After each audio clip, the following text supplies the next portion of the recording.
Kalau korang pernah ke Thailand, mesti pernah makan ni kan, Thai spicy chicken salad. Sedap kan? First time makan dekat Phuket hari tu terus jatuh cinta. Dan sebenarnya nak buat ni kan senang aja tau. Thai spicy chicken salad ni boleh makan begitu sahaja ataupun dengan nasi putih panas-panas.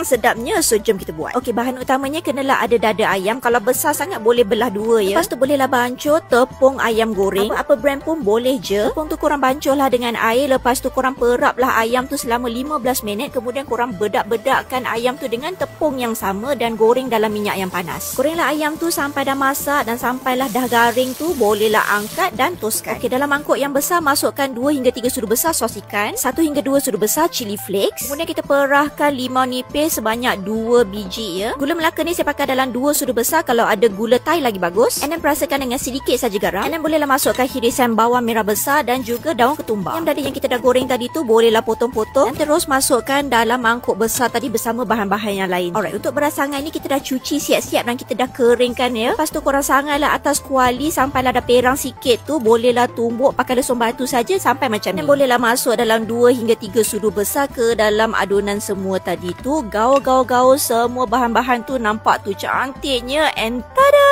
Siap dah Thai spicy chicken salad. Sedap sangat, korang kena cuba. Bye!